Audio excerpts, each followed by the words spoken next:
प्रेम सुरे श्री राम भगवान की। कह सीता विधिवा प्रतिकूला, मिले न पावक मिटे न सूला। देखे हत प्रगट गगन अगारा, अवन न आवत एकं तारा। सीता जी मन ही मन कहने लगी, क्या करूं, विधाता ही विपरीत हो गया है। न आग मिलती है न पीड़ा मिटती है। आकाश में अंगारे प्रकट दिखाई दे रहे हैं, पर पृथ्वी पर एक भी तारा नहीं आता। पावक में शशि श्रवण आगी, मानव मोय जान अति भागी। सुनई विनय मम पिटप अशोका, सत्य नाम करवर मम शोका। चंद्रमा अग्नि में है, किंतु वह भी मानो मुझे अतभाग नहीं जानकर आग नहीं बरसाता। हे अशोक वृक्ष, मेरी विनती सुन, मेरे शोक हर ले और अपना अशोक नाम सत्य कर। नूतन किसले अनल समाना, दे अग्नि जन करे निदाना। दे कि परम वीर आकुल सीता, सोचन कपै कलप सब बीता। तेरे नए नए कोमल पत्र अग्नि के समान हैं। अग्नि दे, बिरह रोग का अंत मंत कर, अर्थात बिरह रोग को बढ़ाकर सीमा तक न पहुंचा।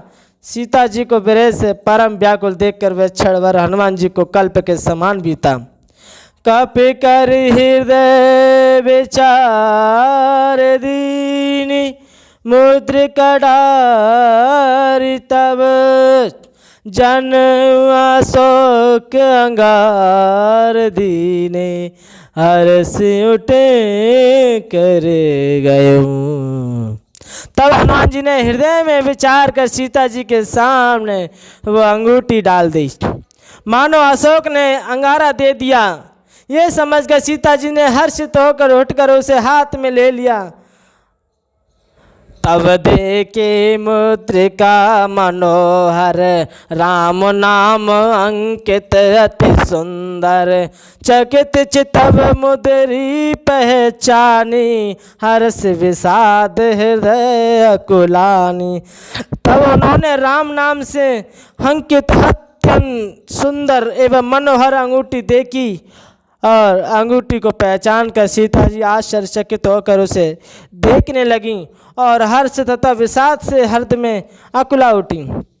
जीत को सकई अजय रघुराई, माया ते असि रच नहीं जाई। सीता मन विचार कर नाना, मधुर मचन बोले हनुमान। वे सोचने लगी, माता कि श्री रघुनाथ तो सर्वथा अजय हैं, उन्हें कौन जीत सकता है। और माया से, ऐसी माया के उपादान से सर्वथा रहित दिव्य छिन्मय अंगूठी बनाई नहीं जा सकती। सीता जी मन में अनेक प्रकार के विचार कर रही हैं। इसी समय हनुमान जी मधुर वचन बोले। और क्या बोले हनुमान जी? रामचंद्र गुण भरने लागा, सुनते ही सीता करे दुख भागा। लागी सुने श्रवण मन लाई, आदेऊ ते सब कथा सुनाई। हनुमान जी क्या बोले? वे श्री रामचंद्र जी के गुणों का वर्णन करने लगे बैठे बैठे वहीं से, जिनके सुनते ही सीता जी का दुख भाग गया, दुख दूर हो गया। वे कान और मन लगाकर उन्हें सुनने लगी। हनुमान जी ने आदि से लेकर सारी कथा उन्हें कह सुनाई। श्रवणामृत जय कथा सुहाई, कही सो प्रगट होते किन भाई। तब हनुमंत निकट चले गयऊँ, फिर बैठे मन विस्मय भयऊँ। और सीता जी क्या बोली? सीता जी बोली, जिसने कानों के लिए अमृत रूप ये सुंदर कथा कही है, वह भाई प्रकट क्यों नहीं होता मेरे सामने। तुम हनुमान जी पास चले आए। तब हनुमान जी पास चले आए। उन्हें देखकर सीता जी फिर कर मुख फिर कर बैठ गई और उनके मन में आश्चर्य हुआ। राम दूत में मातु जान की, सत्य शपथ करुणा निदान की, यह मुद्रिका मातु में आनी, दीन राम तुम कह सहदानी। हनुमान जी कहने लगे, हनुमान जी क्या कहने लगे, हे माता जानकी, मैं श्री रामचंद्र जी का दूत हूँ, करुणा निदान की सच्ची शपथ लेता हूँ। हे माते, ये अंगूठी मैं ही लाया हूँ। श्री राम जी ने मुझे आपके लिए ये सायदानी निशानी एक पहचान दी है मुझे। नरवा नरी संग कहूँ कैसे, कहीं कतावई संगति जैसे। फिर सीता जी ने क्या पूछा, नर और वानर का संग कहो कैसे हुआ, नर और वानर का संग कैसे हुआ बताओ। तब हनुमान जी ने जैसे ही संग हुआ था वह सब कथा कही। कपि के वचन सप्रेम सुनी, उपजा मन विश्वास, जाना मन क्रम वचन ये, कृपा सिंधु कर दास। लखन सिया राम जय जय राम, मेरे प्रभु राम तुम्हें प्रणाम। और हनुमान जी प्रेम युक्त वचन सुनकर सीता जी के मन में विश्वास उत्पन्न हो गया। उन्होंने जान लिया कि ये मन, वचन और कर्म से कृपा सागर श्री रघुनाथ जी का दास है। हरिजन जान प्रीत अति गाड़ी, सजल नयन पुल कावल बाड़ी, भूड़त विरह जलधि हनुमाना, भयो तात मोय कहूँ जल जाना। भगवान का जन सेवक जानकर अत्यंत गाढ़ी प्रीति हो गई, नेत्रों में प्रेम आंसुओं का जल भराया और शरीर अत्यंत पुलकित होने लगा। सीता जी ने कहा, हे पुत्र, हे हनुमान, विरह सागर में डूबती हुई मुझको तुम जहाज हुए। अब कहूँ कुशल जहाँ बलहारी, अनुज सहित सुख भवन करारी, कोमल चित कृपाल रघुराई, कपि कहिए तु धरे निटुराई। मैं बलिहारी जाती हूँ। अब छोटे भाई लक्ष्मण जी सहित खर के शत्रु सुखदाम, प्रभु का कुशल मंगल कहो। श्री रघुनाथ जी तो कोमल हृदय और कृपालु हैं। फिर हे हनुमान, उन्होंने किस कारण ये निष्ठुरता धारण कर ली। सहज बान सेवक सुखदायक, कबहु कसुरत करत रघुनायक, कबहु नयन मम शीतलता, होय निरख श्याम मृदु गाता। सेवक को सुख देना उनकी स्वाभाविक बाण है। वे श्री रघुनाथ जी क्या कभी मेरी भी याद करते हैं। हे तात, क्या कभी उनके कोमल सांवले अंगों को देखकर मेरे नेत्र शीतल होंगे। बचन आव नयन बरे बारी, अहे नाथ हो निपट बिसारी, देख परम बिरकुल सीता, बोला कपिल मृदु वचन विनीता। और मुँह से वचन नहीं निकलता।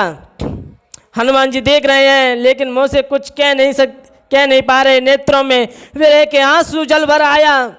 बड़े दुख से बोले, हाँ नाथ, आपने मुझे बिल्कुल ही भुला दिया।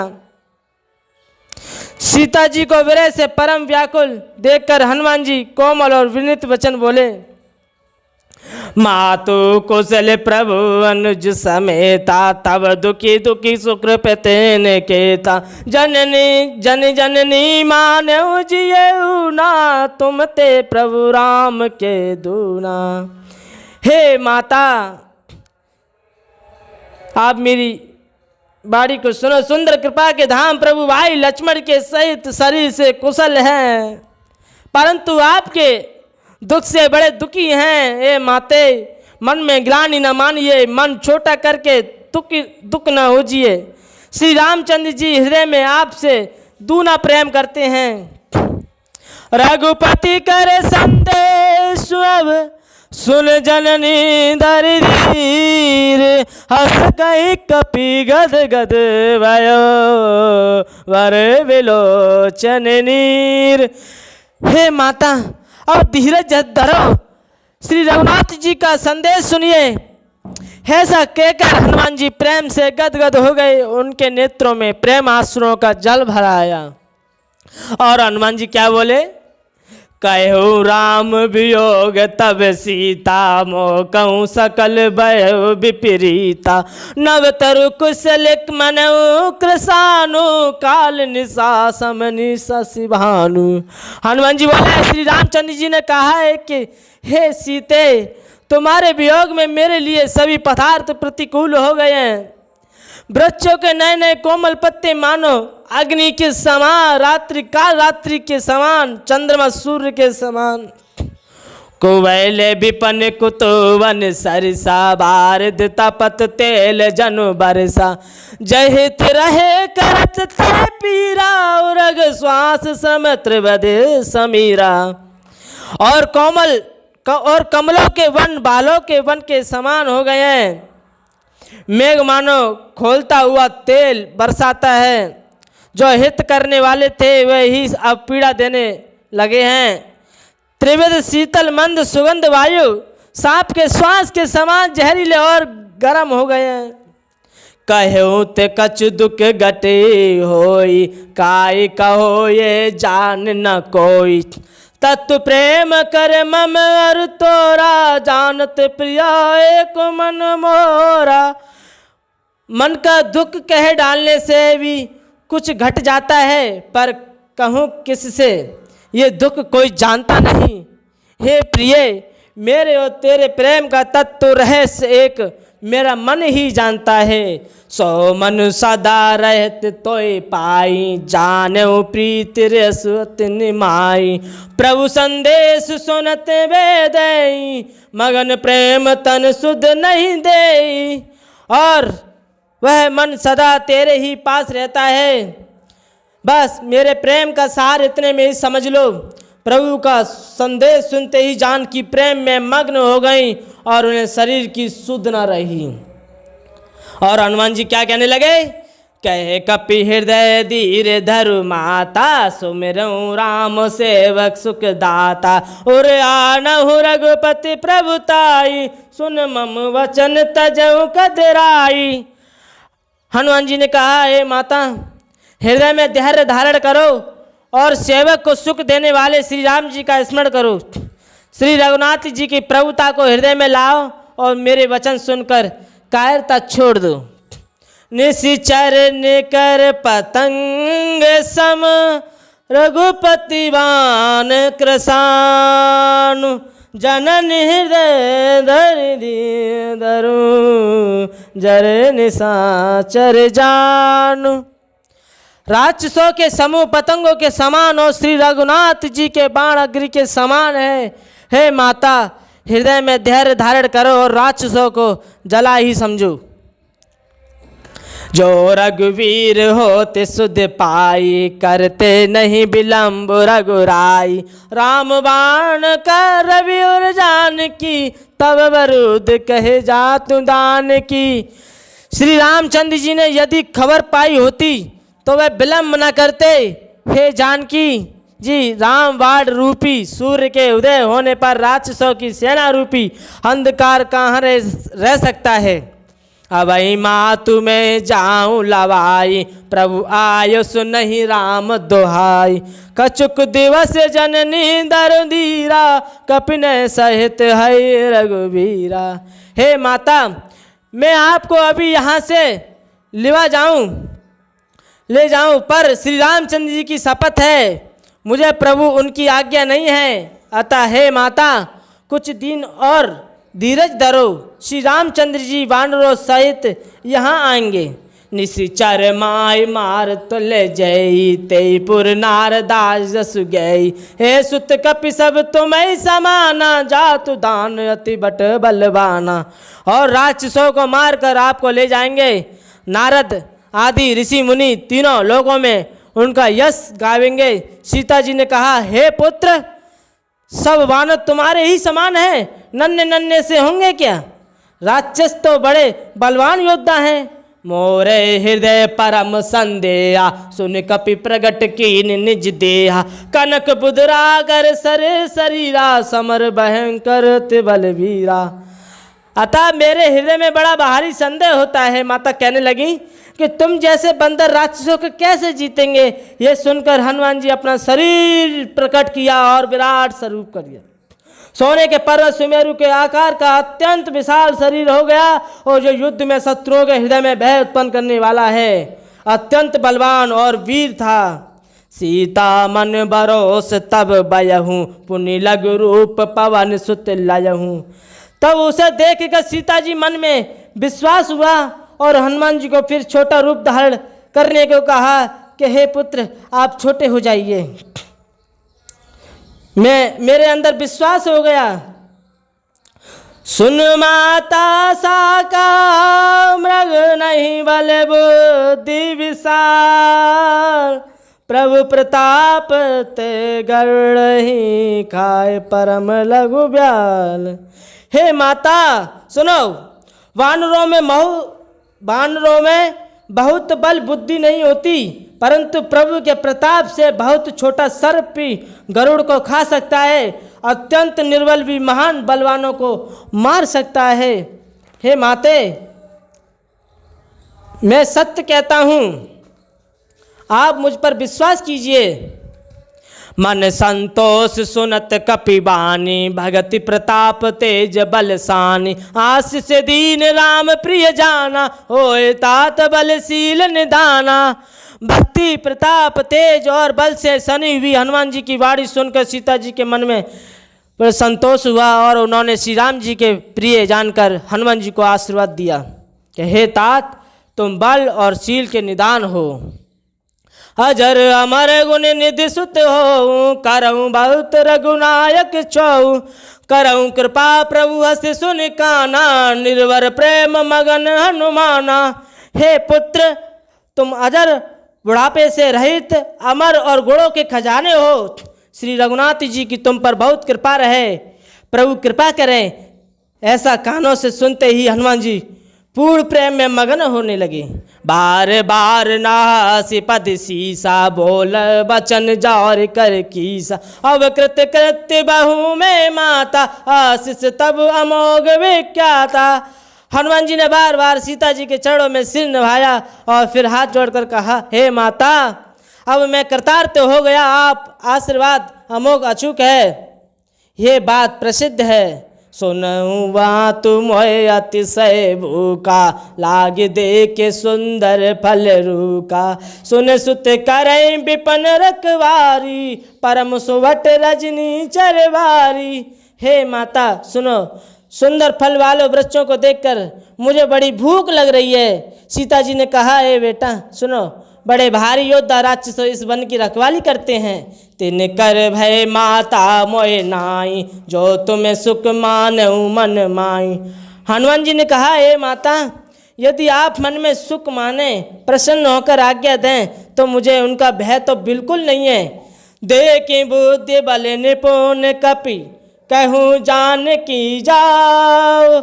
रघुपति चरण हृदय धरी, तात मधुर पल काऊँ। लखन सिया राम जय जय राम, मेरे प्रभु राम तुम्हें प्रणाम। हनुमान जी को बुद्धि और बल में निपुण देखकर जानकी जी ने कहा, जाओ तात, मेरा आशीर्वाद तुम्हारे साथ है। श्री रघुनाथ जी के चरणों को हृदय में धारण करके मीठे फल खाओ। चलऊ नाय सुर पेटऊ भागा, पलका सितरु तोरे लागा। रहता हवा बट रखवारे, कछु मारे सी कछु जाए पुकारे। वे सीता जी को सिर नभाकर चले पवन पुत्र हनुमान और बाग में घुस गई और मीठे मीठे फल खाए, वृक्षों को तोड़ने लगे। वहाँ बहुत से योद्धा रखवाले थे, उनमें से कुछ को मार डाला और कुछ जाकर रावण से पुकार की। नाथ एक आवा कपि बारी, तई अशोक वाटिका उजारी। काहे सी पल और बिटप पारे, रचक मर्दी मर्दी में डारे। और रावण से कहने लगे, हे नाथ, एक बड़ा भारी बंदर आया है, उसने अशोक वाटिका उजाड़ डाली और फल खाए, वृक्षों को उखाड़ डाला और रखवालों को मसल मसल कर जमीन पर मार डाला। सुनि रावण पटे बट नाना ते नहीं देख गर जऊ हनुमाना। सब रजनी चर कपि संघारे कहे पुकारत कछु अध मारे। और ये सुनकर रावण ने बहुत से योद्धा भेजे। उन्हें देखकर हनुमान जी गर्जना करने लगे। हनुमान जी ने सब राक्षसों को मार डाला। कुछ तो हथमरे थे और चिल्लाते हुए भागे। पुनि पटेयों ते अचको मारा चला संग ले सुवट अपारा। आवत देख बटप गई तर जा ताई निपात माउदन घर जा। और फिर रावण ने अक्षय कुमार को भेजा। वह असंख्य श्रेष्ठ योद्धाओं को साथ लेकर चला। उसे आते देखकर हनुमान जी ने एक वृक्ष हाथ में लेकर ललकारा और उसे मारकर ध्वनि बड़े जोर से गर्जना करने लगे। कछु मारे सी कछु मार दे सी कछु मिले से धरी दूरी। कछु पुनि जाय पुकारे प्रभु मर कट भले बूरी। लखन सिया राम जय जय राम मेरे प्रभु राम तुम्हें प्रणाम। उन्होंने सेनाओं में कुछ को मार डाला और कुछ को मसल डाला और कुछ को पकड़कर धूल में मिला दिया। कुछ ने फिर जाकर पुकार की कि हे प्रभु बंदर बहुत ही बलवान है। सुनि सुत बल लंकेश रिसाना पटेसी मेघनाथ बलवाना। मारसी जन सुत बांध सुताई देखूं कपि कहाँ कर आई। पुत्र का वध सुनकर रावण क्रोधित हो उठा और उसने अपने जेठ पुत्र बलवान मेघनाथ को भेजा। उससे कहा कि हे पुत्र मारना नहीं, उसे बांध कर लाना मेरे पास। उस बंदर को देखा जाए कि वो है कैसा, बड़ा विचित्र सा है और कहाँ का है। चला इंद्रजीत अतुलित जोधा बंधु निधन सुन सुन उपक्रोधा। कपि देखा दारुण बट आवा कटागर जारु धावा। इंद्र को जीतने वाला अतुलनीय योद्धा मेघनाथ चला। भाई का मारा जाना सुने उसे क्रोध आया। हनुमान जी ने देखा कि अब की बार भयानक योद्धा तो जरूर आएगा। तब वे कटकटा कर गरजे और दौड़े। अति विशाल तरु एक पारा बिरत कीन लंकेश कुमारा। रहे महावट ताके संगा गई गई कपि मर दई निज अंगा। उन्होंने एक बहुत बड़ा वृक्ष उखाड़ लिया और उसके प्रहार से लंकेश्वर रावण के पुत्र मेघनाथ को बिना रथ का कर दिया।